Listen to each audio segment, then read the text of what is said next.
to kick us off, I have one question for all of our attendees today, which is around what is the latest piece, or what is the one compelling piece of AI generated content that you have seen on social media that caught your attention? I'll start with mine. It was actually a kettle design. It's going up. I am very embarrassed, but now I have gone ahead and said this, so the bar is very, very low, friends. Varun, perhaps you'd like to kick us off as well.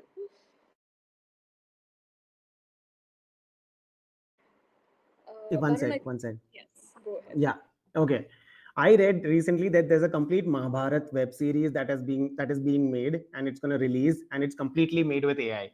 So, and it's going to release on an OTT platform. So that was quite crazy. Now full blown web series are being made using AI, right? And other than that, on social media, though, it's insane. Then there are these cat videos where a cat goes to school, gets, and there's a whole redemption story arc where the cat will be thrown out of school, or her dad will be insulted, and then she'll walk out, and then she'll fly in an aeroplane and destroy the person, and like, and there is a music going behind it, and these are doing like huge numbers also on social media.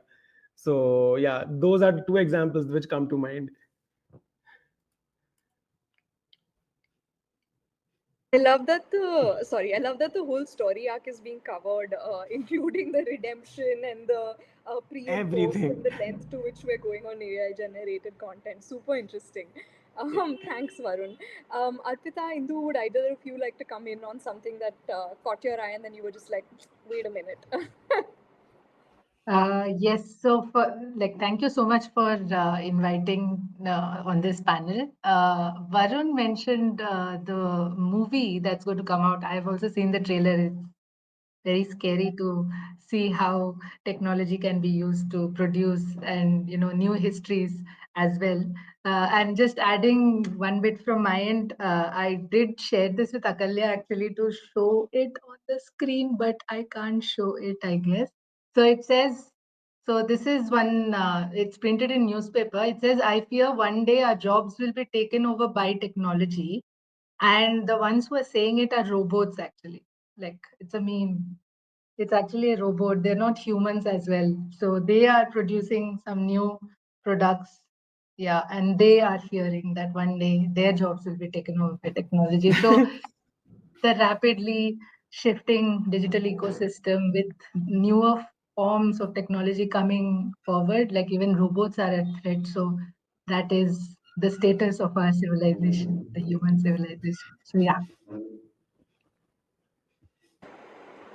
Thank you, Arpita. I didn't think that day had come, but perhaps it has. Indu, over to you. Would you like to share, perhaps? I actually find it very painful to watch anything AI or read anything AI.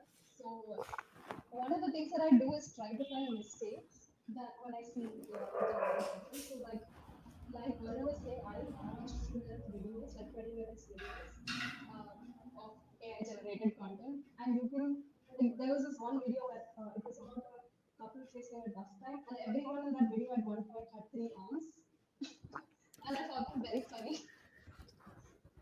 Yeah.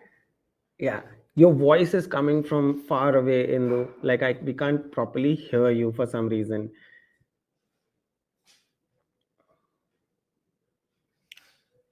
Now you're on mute, I think. Sorry, how about now? Yeah, much better, much better. Perfect. Thank you. Indu, we might bug you to re-share your answer, please, because it was a very interesting one. I caught snippets of it. So if you could, that would be very helpful.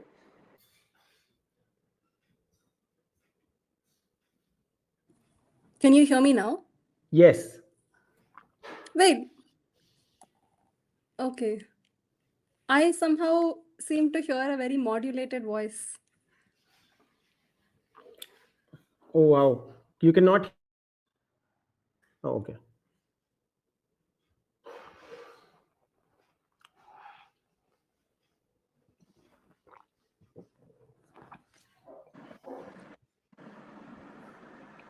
Indu, I think we can hear you perfectly now as well.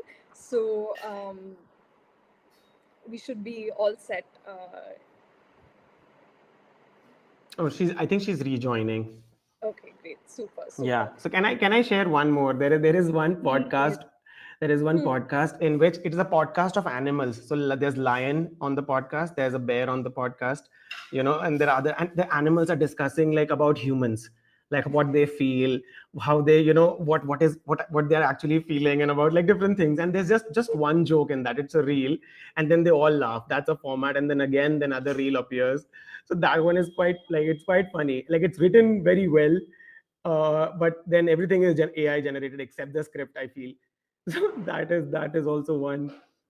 Plus there's a lot of like CCTV footage on like AI generated CCTV footage.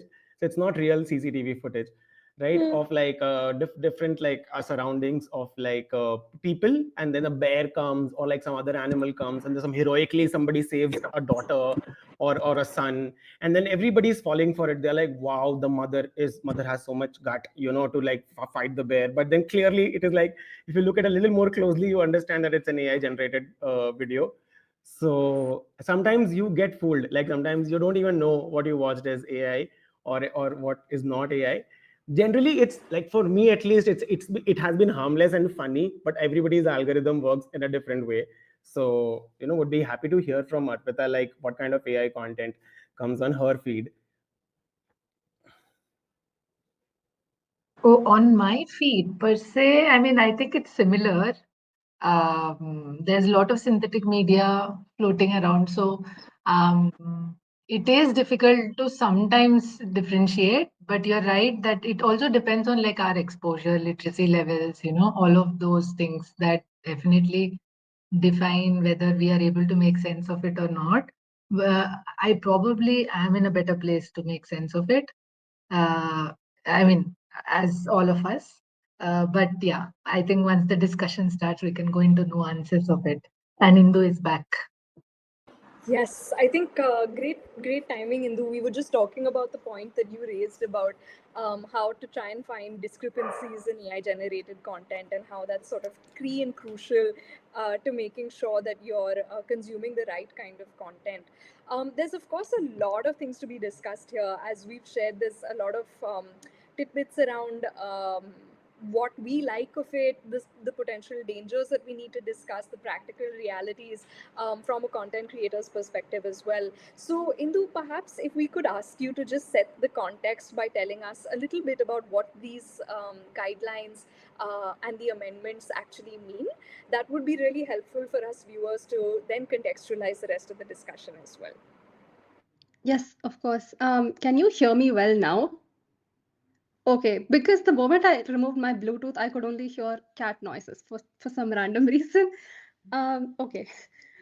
I'd like to preface any remarks that I make prior to this conversation by 2 points. One, firstly, AI is fundamentally a surveillance technology. So anything that we see, whether that's AI generated content that is slop or accurate, is generated by content that we as users put out on the internet. So anyone who stands with data protection, data minimization, or data privacy is, diametrically opposite to artificial intelligence. Secondly, the material reality of AI is that the more and more you want to push AI to be more accurate, it it enhances the carbon footprint. It draws water for cooling from, local water resources, and it's exacerbating the climate crisis as we speak. However, the amendments today are not that comprehensive. They're not tackling these fundamental issues, but any potential overarching framework for AI in India should have these concerns at their forefront. Having said that, the amendments that we're considering today are more on particular harms that arise out of AI that need more urgent intervention, which actively are affecting the information ecosystem as we see on social media. So the changes that these amendment rules bring about are broadly twofold, and this what do you call it? The scope of the amendment rules itself applies to information that is artificially or algorithmically created, modified, altered, etc., etc. And together, this is being defined as synthetically generated information. And these rules amend the 2021 information technology rules. So the rules basically amend Rule 3 and Rule 4 of the 2021 rules. Rule 3 concerns due diligence of all intermediaries, social media or otherwise. And under Rule 3, what they're saying is that if you're a tool or a computer resource that offers people AI generated content, for example, Google, Gemini, or ChatGPT, then you need to ensure that anything you're producing, whether that be text or audiovisual material, 10% of that should contain a label or an identifier saying that this is AI generated. So 10% in practicality in an audio would mean that for a 20-minute video, in the first 2 minutes, you need to explain that this is AI generated. It's not actually a lot, in my opinion. The second part of these rules say that, so I meant Rule 4. Rule 4 particularly concerns significant social media intermediaries, that is, social media intermediaries with more than 50 lakh users. Those kinds of intermediaries are required to check at the instance of any user posting a particular piece of text or content that, like, for example, if I were to upload something onto Instagram, Instagram would have to make a checkbox to say, is this AI generated? And if it's not AI generated, I'm not going to check that box. But if it is, then I have to do that declaration. And then moving forward, if once a user has made a declaration that something is AI generated, it is on the intermediary side to check whether use their technical resource to check whether this is in fact AI generated and has this been appropriately labeled. And an intermediary who does not do this and allows AI content to be hosted on their platform without requisite data labeling can lose their what is called the safe harbor protection. The safe harbor protection is extremely important for intermediaries because that protects them from liability for user generated content. Once the intermediary does not comply with specific rules under the IT rules, the IT Act and the IT rules, they would lose the safe harbor and would be directly liable for user generated content. This is the thrust of these rules. Yeah. Thank you. Thank you so much, Indu. I think that's really helpful. Yes, very key to this discussion and all of the other digital ways in which we are producing and publishing content is the fact that if something is free, chances are you are paying the price for it with your data, and there is a great and far-reaching implication to that as well. So I'm very grateful that you highlighted that. I completely agree and just want to reiterate two of the points in terms of labeling, and in addition to that, the safe harbor mechanism that you mentioned. So every AI generated piece of content needs to have a 10% label saying that this has been AI generated. Arpita, I want to kind of come to you when it comes to this kind of labeling. We know that digital literacy really varies in India even today. We don't have a consistent outlook towards how we use digital systems. And one of the big fears really with deepfakes and with other kinds of AI generated content that is coming up is of scams, a lot of fiscal scams as well that have been coming out in recent times. So from your perspective, just wanted to understand whether this 10% of a label is adequate, or is it something that you believe there needs to be different kinds of supporting measures to enforce?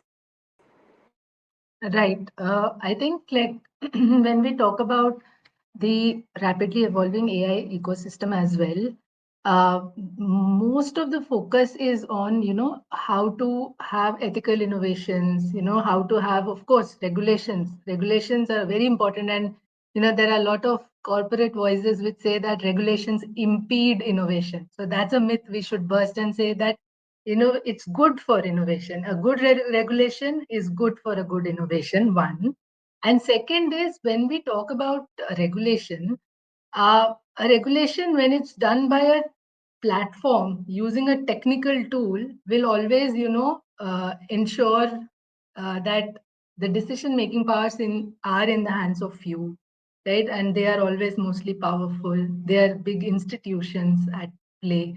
So any technology has to have that human interface to actually enable that meaningful access and integration and meaningful adoption. And in the context of India, which is like with the rapid digitization, the deepest irony is that we have a rapidly increasing digital divide as well, and affecting communities very differently, because India is extremely diverse. We have different castes, communities, regions, cultures, food, socio-behavioral, routings, like everything is different. So when one technology or one size fits for all approach cannot work even in regulation, right? So then, like, if we have to have meaningful, engagement, that this regulation actually helps people, assess if something is synthetic media or not, if something is harmful or not. Definitely, what you started saying, right? Like the point being, where are we at when we are talking about digital literacy? And when we talk about literacy, right, there are so many layers even in digital literacy. So one is, of course, like when we start with, we are talking about how to know how to use smartphones or how to use laptop.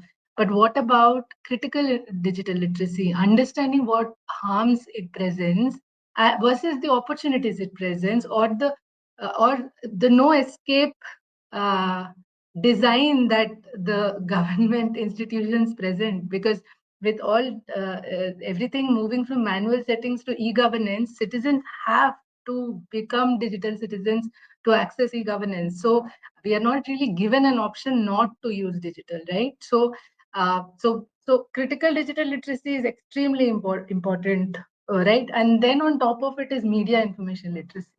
There we again, like, we are talking about how technologies are reshaping information infrastructure, and in so many different ways every day. And we are catching up as civil society from very privileged locations. And we are talking about 70% of India, which is rural India, who is affected by social divides, digital divides. We can talk about layers of divides. So yeah, I would start there and then let Varun also pitch in, and we'll continue. Thank you, Arpita. Completely agree that there are many different layers of digital literacy that we're grappling with, and thank you for kind of painting that picture of media literacy vis-a-vis digital literacy so clearly for us. Varun, I also want to bring you into the conversation with a slightly different perspective, which is that today the content creation economy in India is also very, very large, right? And is very much a stakeholder at this conversation about regulations and guidelines for intermediaries. As a content creator yourself and having worked with KKCreate, what are the sort of practical ways in which you might use AI today? And also, how do you feel like these guidelines would either impede or support you? I'm assuming that today a majority of content will have to have that 10% warning, because in some way or the other, even if it's for subtitling or any sort of assistive tool, we are using artificial intelligence. So could you tell us a little bit more about that from your perspective as well?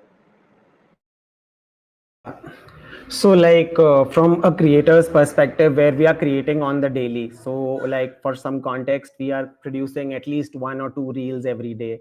We are producing like especially KKCreate is producing 1 video per month, where a long video of 20 minutes that we produce, right? There are creators on the internet like Mohak Mangal, like Dhruv Rathi, like several other creators out there who are producing 1 video a week, right? And these are detailed stories that you say, these are stories that you feel that it is imperative for your audience to know.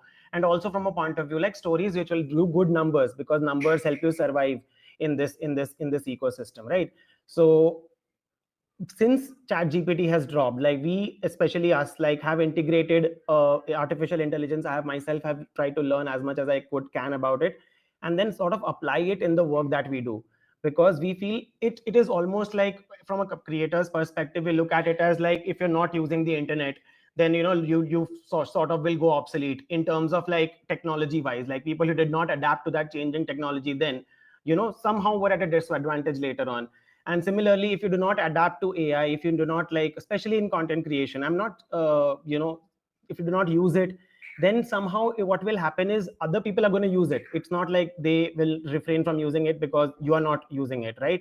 So for example, if we want to train somebody on our talent's voice, so if our talent is not available, then her voice can again still be, but the production can continue to continue to happen. And similarly, like if there are some animations that we want to use which are not quite makeable in the budget that we have at this point in time, then we can get those animations made as well, and they sometimes like really help to make the video look better in one way or the other, and get people to also understand what we are trying to tell in that particular video, right? So it is used. And for example, other than this, like they to like draft first ideas, for example, to find out, to do basic research, but then not relying on it, triangulate it. But at least your first step in the way that your first, you go there, and then from there you branch out and you do your own stuff. Like for example, AI is not going to write your whole script. There are people who are doing that and it's not working, right? You have to have that human intervention.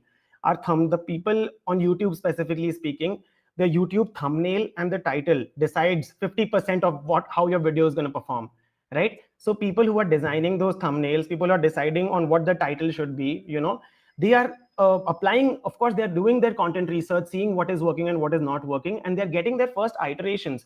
And then in it, one of the step is using AI, but it's definitely entering into, if you are like a designer, then you know Photoshop, but you're also using artificial intelligence. If you are a researcher, you do your due diligence, but you're also using AI. Now in terms of like with the draft amendment and the label thing, right? Like I have already started seeing that on YouTube, where certain content is labeled as Sora, like this content made by Sora. So, and that YouTube, I think, is doing. There is also, when we upload videos on YouTube, it asks us, does this have any altered content on it, right? So we have to select whether we do or we don't, right? And then and there's a label on your video. So for example, there is a label on our video where it says it has altered content.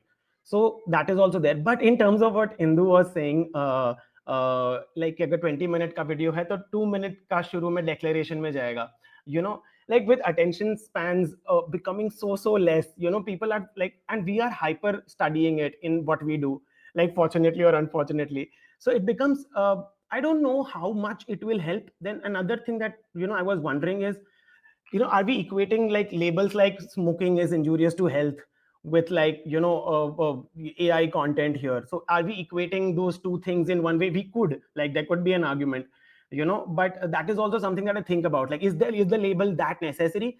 For me, trust deficit, of course, you can declare yourself this as altered content, but trust deficit comes from inaccurate information. When you provide something inaccurate to your viewer, right? Does AI declaration need to happen for 10%, or is writing in description sufficient, or a label somewhere sufficient? Like, these are questions that we can like think about. But it will definitely, from like a creator's perspective, like I personally feel that it will like reduce retention, and in terms of, it will be difficult for our audience to stay on the video. And then, are we incentivizing not using AI is also a question that I want to ask. Like, do we want to go in that direction where everybody is using AI? So are we like for creators and for consumers कि नहीं भाई AI मत देखो? So yeah, these are some like primary thoughts that I have on this. Yeah, happy to move further. Yeah. No, thanks, Varun. And this actually brings to my mind also that so many platforms are designed to perhaps prevent text heavy content because they're more visual platforms, right? So say for example with Instagram, it incentivizes you to have less text and more sort of open space on your posts, and it kind of monitors the reach based on that. So in so many cases, the platforms are actually designed to maybe go against the grain when it comes to disclaimers or any sort of text-based content that you're putting out. And there is much more far-reaching change that will be required from the platform's ends as well to make this something that is viable for content creators to do, and also publish it out in a way which is easy and accessible. I want to dig a little bit deeper into. So IFF has released a public statement on the intermediary guidelines as well. And one of the things that was mentioned over there is that synthetically generated content, the definition is so broad that it could include memes, it could include satire, it could include things which are genuine forms of expression and lead to a lot of over surveillance. So would you perhaps like to share or comment on that and just give us some sort of examples of the kinds of concerns that IFF was raising through that point?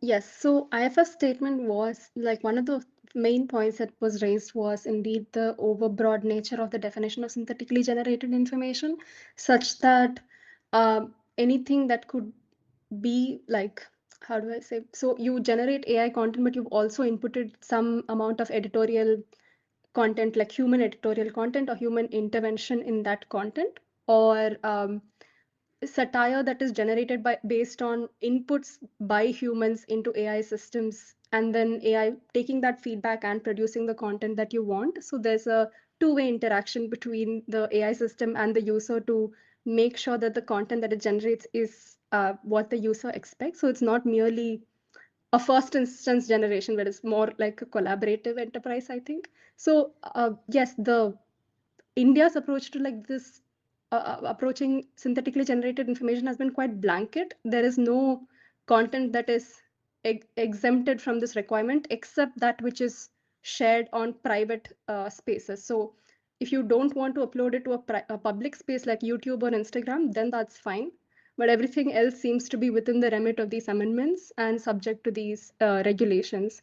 So this is obviously coming from the place that every AI generated content should be regulated once it appears on the public space.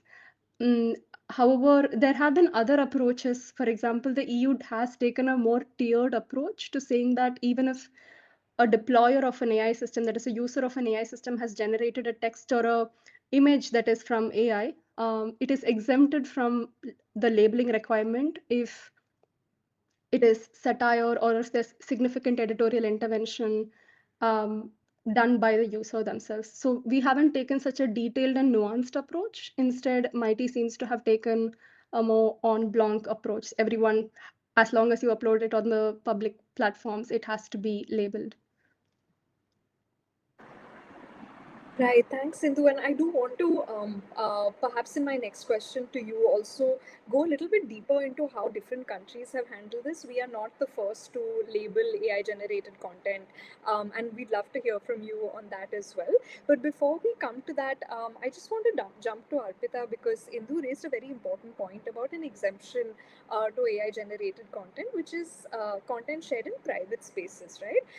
Now, if we draw an analogy to a lot of scams and other things that are happening with AI generated content and deepfake videos, especially in the financial scams and economic scam sector, what we see is a lot of that is shared on peer-to-peer platforms. So be it WhatsApp or Telegram or any sort of messaging services, which, Indu, correct me if I'm wrong, would then classify as a private space, right? I think yes. So jury's out on that. There is a little bit of ambiguity, but I just wanted to kind of get your point of view, Arpita, in terms of, do you think that we have adequately sort of safeguarded some of these very real issues with deepfake videos and AI generated content? Right. So DF's work, right? Like, because our work has been with rural citizens, and then we have over 2,000 communication information resource centers that are basically that act as nodal points of enabling access to e-governance, welfare services, entrepreneurship opportunities, etc. And these centers also become platforms where we do different programs basically and projects like aimed at, of course, literacy, capacity building, and more. So just to take an example, like say there's misinformation or disinformation or any financial scam that's affected a certain community rooted in a village in, say, Odisha, right? So if we have a center there which is run by a woman from that community, right? She is first well positioned. There's a lot of trust. We call it digital trust. Like if say there's a lot of information exploding on WhatsApp, coming in form of news, tips for very good health, or like if you do this, then you will get money.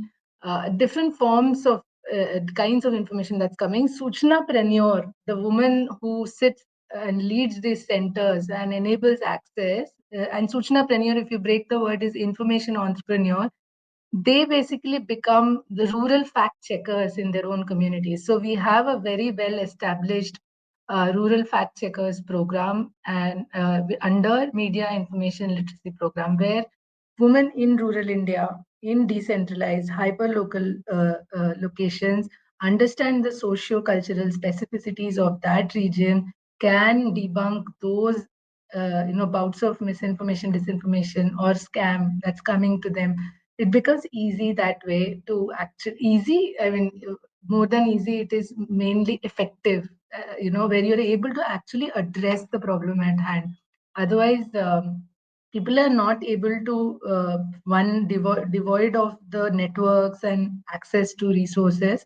People don't have those avenues to do cross checking or trying to do fact checking, and so the I think hyperlocal decentralized models of fact checking is extremely crucial, and like you said, whether private, public or not, I think that is very essential to building trust, and therefore then probably can be very thorough means of ensuring that there is lesser information asymmetry. Thank you, Arpita. I think we're blown away completely from what's happening on the panel chat by the Suchanapreneur concept, and the fact that, again, in many spaces we work on borrowed trust. That's something that all of us are good to perhaps be cognizant of in all of the approaches and work that we do. We have a limited amount of time, so I do want to very quickly also request. How I was thinking of doing this is, I have one question for Varun, building on what Arpita had shared. Subsequently to that, Indu, if you could take us through some of the global best practices, and then we have a closing question for each of you as well. But before we come to you, Varun, just a quick shout out to Amit and Manan, who have been watching this on the live as well. Really great to have you here, and for others as well who are there, drop us a hi so that we can engage with you and your questions throughout this conversation as we go ahead. Varun, Arpita brought up a very interesting point about localized fact checking. Right now, in recent times, we have seen that so and so celebrity has gone to court, Lata Mangeshkar has gone to court, Amitabh Bachchan has gone to court, all to sort of prevent and protect their own likeness, voice, and other personalized sort of nuances of their own personality from being used in deepfakes and a lot of content which is proliferating the digital space very quickly, generated through AI. From your perspective, as somebody who has worked on the other side of the camera as well, wanted to understand a little bit from you in terms of whether you feel like these kinds of guidelines are adequate to safeguard a content creator from their likeness or perspective or voice being used to synthetically generate content. And perhaps if it isn't, then what more would make you as a content creator feel safer in putting out these kinds of pieces of content that could perhaps be altered or extended through It is so sorry, one sec. Yeah, it is like I thought about this, like from a creative standpoint, or from likeness wala standpoint, I don't understand the ambit of it. Like, for example, is the face of celebrity that we use like for satire, for somebody, for like making a commentary on them, like let's say a politician's face is used, right, to do some sort of political commentary or political satire. So like how, like, and then is that like infringing on their right in any way, like of their likeness? That is something that I'm a little curious about. What I like, for example, if you use their work as is, right, and then use their face and claim, okay, this is your work, and there is no added input, added creativity, added spin, added reaction, added commentary that you are doing, using the likeness of a face, or using the voice, then I still feel like that's understandable. Or otherwise, if you don't claim to be the person, like let's say somebody claims I'm Shah Rukh Khan, and then then runs an AI channel. So that is a problematic thing. But if somebody is like using his character, like how lookalikes used to do, there are so many Ajay Devgan lookalikes and Shah Rukh Khan lookalikes out there, so, and if you're adding something of your own, right, and if you're adding some of your own creativity in it, then I feel it's okay. But if somebody is looking your likeliness or your voice or your face, and then making commercial content claiming that you are this person, or is spouting inaccurate information that harms the credibility of the person whose voice or face you have used, then those things I feel are problematic. But other than that, like I think it should be a pretty open playing field in terms of like how you use it. But more attention should be paid to if it is misleading or like robbing somebody of their money, doing finance scams. If you pose as a Harvard grad or a Harvard recruiter, and you're trying to get some famous reputed media person to join Harvard as a faculty, right? So that is a bigger problem in terms of like using somebody's likeliness and forging documents. Other than that, if you are using Harvard's credentials to do some like creative commentary on it, or some satire on it, or some like you're just plain fun, you're just having fun, so wo meko lagta hai that should not come under the regulatory ambit. But if it is done for harmful devious purposes, that is more like I think should come in that ambit. And like how do this draft can help us as creators, like these draft guidelines can help us as creators. Yeah, my overall view on in this is very like a with like okay, the more you try to regulate it, like I don't know, are you disincentivizing people to use AI? Like, oh, if I use AI, then I will not be able to reach a lot of people, so let me not use AI, let me just make my content without using AI. So that is something I just want to be a little sure of. Like, are you disincentivizing using AI? Is that the strategy that the guidelines are eventually going towards? Or is it like it really comes from a perspective of no, we just want like people to not get scammed, or people to not get like robbed of their money, or say misleading things. So that is something I'm a little concerned about. Like, where does this policy boundary lies, and where is this policy looking towards? Thanks, Varun. No, I think that's a very, very good point. In terms of the policy boundary, I think questions are also coming up from the panel in terms of the intent of the policy and what are we trying to regulate exactly. Definitions seem to be a bit broader than what we would have liked, perhaps. Indu, would you be able to shed light perhaps on some of the global practices? There's a similar guideline in the EU, something similar in China, I believe. Would it be possible for you to perhaps shed light on that, and then perhaps we can see where India's sort of approach is fitting into the larger picture?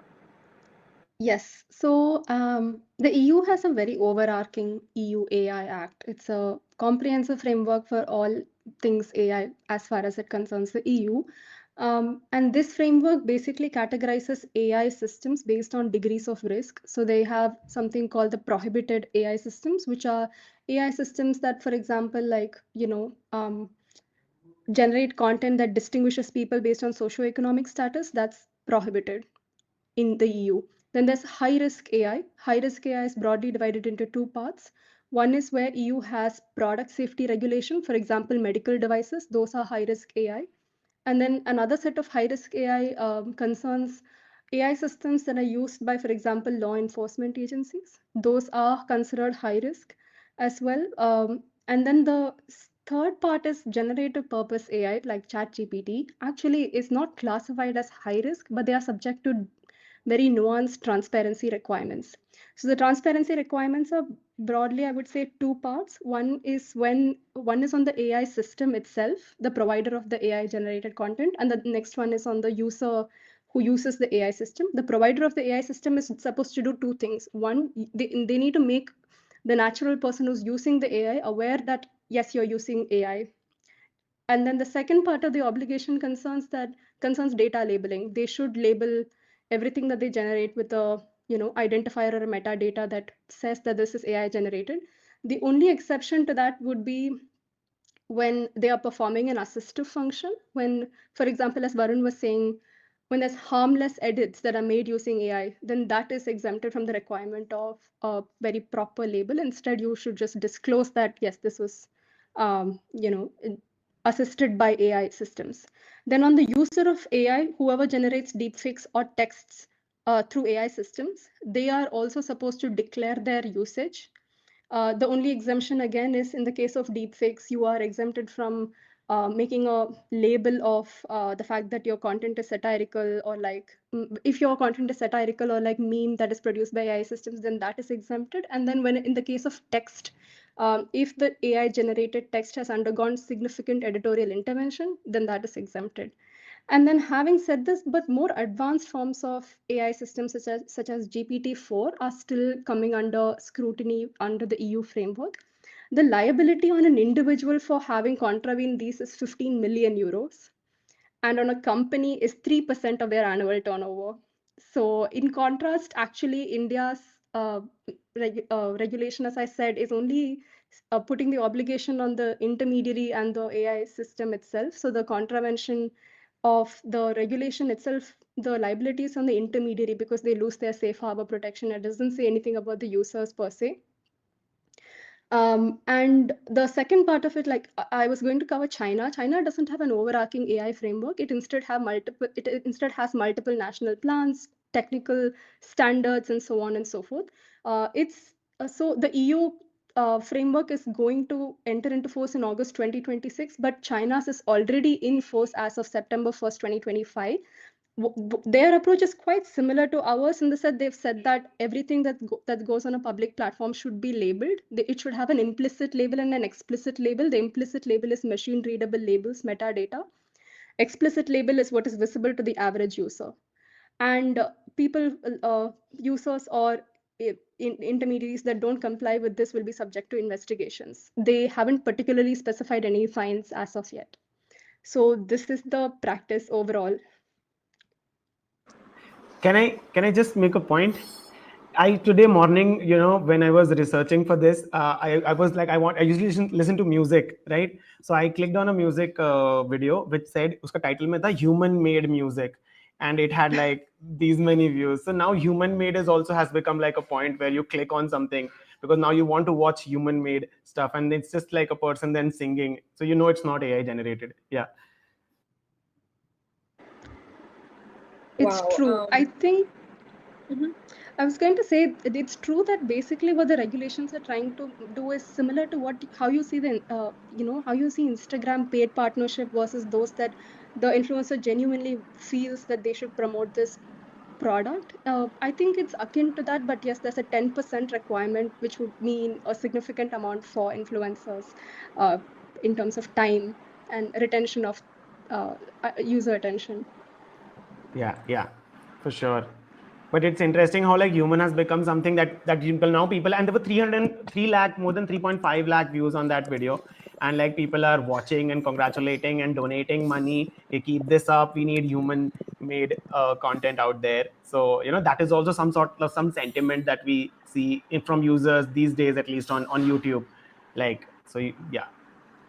Just thought of that when you talked about it. Yeah. I think it's so interesting that you're saying this, Varun, because as you were talking about it, the parallel that sort of came to mind was artisanal intelligence and artificial intelligence.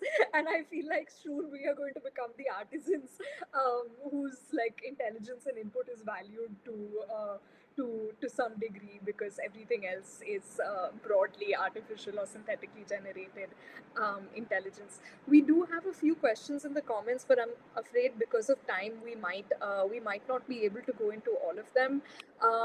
I do want to just request our panelists to close out today's discussion with one question that perhaps comes to each and every one of us. And Arpita, maybe we could start with you. We were saying that this particular consultation document closes for public feedback on the 7th of November, and that leaves a crucial window for us as individuals and participants, AI consumers and creators, to comment and actually make sure that our voice is heard in terms of these guidelines as well. Before anybody responds or actually shares feedback on these guidelines, what is one thing that you would want them to think about or go deeper into as they frame their feedback? Right. I mean, I don't know how it will be received, but I really strongly feel that community-led media information literacy programs should be financed, should be enabled in the same way as we finance roads, like permanent local infrastructures. And these local infrastructures are extremely important for the regulations to actually work for people. So, I mean, that would actually, like, if you have to specify how, then, like, we can maybe go per panchayat, we can train one community trainer through these existing centers. Like, government also has common service centers, and built on it is DF's communication information resource centers. So, we can definitely have a more human integrated regulation where social also becomes a very important aspect, and is not devoid from technical, one. And second, I think a very quick reflection on what Indumugi also said about data governance is extremely crucial at the heart of it, because when we want to make it inclusive, when we want to make it adoptable, we need a lot of data also, like linguistic data, for example, to reflect all linguistic diversity. Now, I mean, taking lot of companies are taking data, but what are those guidelines, safeguards, rails? Like, do we have all of them in check? Do citizens have an idea of where the data is going, how long the data will be stored? So, I think data governance is also extremely important conversation when we are talking about all of these regulations. So, yeah. Thanks, Arpita. And I think that briefly touches upon one of our viewers, Afreen's point as well on linguistics and its use in AI. Indu, would you like to go next? And thanks for pointing out it is 6th November. I was being optimistic by giving us an extra day. Viewers, we do not have an extra day. It is 6th November when feedback is to be submitted. Indu, tell us, what is one thing that you want people to think about as they draft their responses?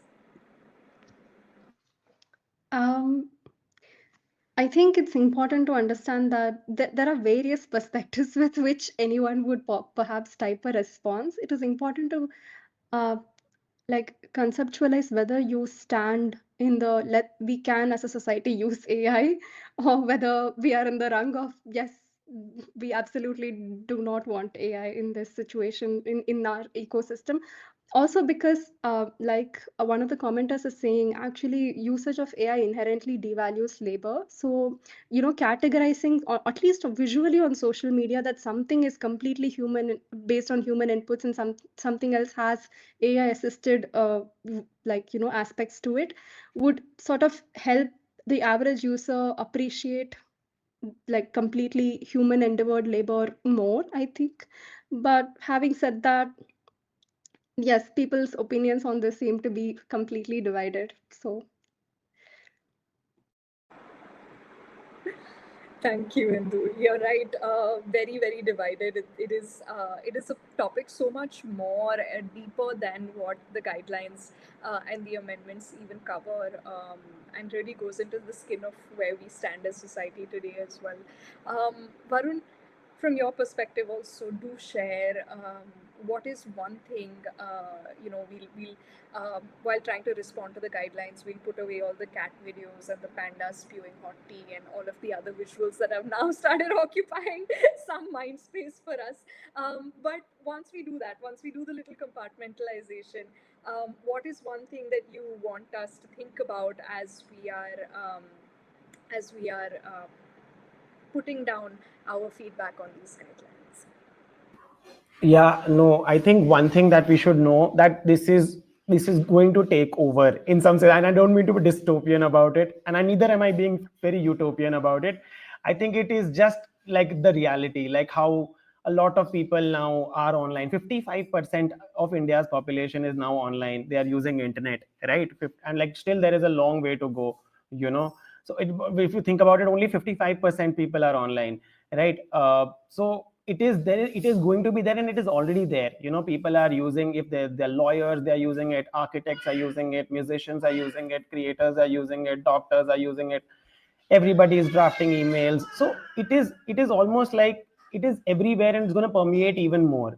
So like that is a reality that I think like we should sort of come to terms with. And I do not understand, like I will love to know more about the climate change implications of it, like and like how we can navigate that, because I don't fully I'm aware of like what exactly is going on there. But like if but it's going to be there, like I feel like the technology itself, like it's gonna, and it's already happening. Like I was reading yesterday a Wire article, I think it was, जहाँ पे लिखा था कि 70% of Indian schools में like assignments हो रहे हैं, like people are making lessons, teachers are making lesson plans using AI.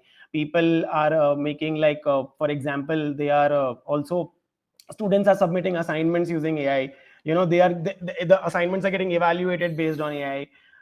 So where is this, and what sort of slop is it producing? Is altered history, if it is trained on something that is not factually correct, right? Is all, will that, and at school level, because these kids will grow up with that technology, in one way or the other, like what Arpita was saying, digital literacy, especially in public schools, and like low level, or like in the sense case come fees wale private schools, right? So like is zone mein, like how much literacy is there? So that is going to be, and how is AI being integrated? Like who knows, how to use, and if it is, what information is it spewing? Is it correct? Sometimes it is just hallucinating, it is giving you sources that don't exist, it is giving you facts that don't exist, it is giving you places that don't exist. So how do you like sort of responsibly use it? And I think it all comes down to what, it comes down to digital literacy. It comes down to people who are like, and especially also in terms of like how are the lesson plans being generated in schools? How much learning how to use AI, and knowing that it can give you wrong information. So always having that human mind to like sort of look for information, and training your human mind to look for information that is correct, and it's not like slop, and just relying on that slop, and then that myth becomes a fact 10 years later, or like 15-20 years later. So that is something that we need to keep in mind, I feel. Digital literacy, and like in schools, if we can somehow, because they're already using it, everybody is using it. So like if somehow a system can be made in schools, public schools specifically, because वहाँ पे तो वहाँ पे तो already resources नहीं है अभी, और कौन सा GPT subscription वो लोग ले पाएंगे? That is also something that I sometimes think about. Is there a GPT system that is Indian in a way, owned by somebody who is here, but then uske bhi alag implications hote hain, right? So what would that look like? If would we want a company based in India, using all that data? Because eventually there is DeepSeek in China, right? There is GPT in the US. So like is it also like we should also have one or two of our own systems that people trust and use, and then use that data for what Arpita was also saying, to bridge social divides, use it in that sense. So these are some of the questions that I would like think about before like drafting my feedback. Yeah. Thank you, Varun. So much of this conversation has been open-ended, unanswered questions. Who do we trust? What do we trust? Uh, Seems to be sort of the framework that we're operating within. And even within that, what actually builds trust vis-a-vis perhaps curbing innovation? I just want to take a moment to thank each of our panelists for joining us in today's discussion. I wish some conversations had a neat bow that would close it out. Some of them don't. But as we evolve as a group and as a society, I think each of us bears that responsibility of co-creation. And with that, I'd like to encourage everybody to also respond to the consultation.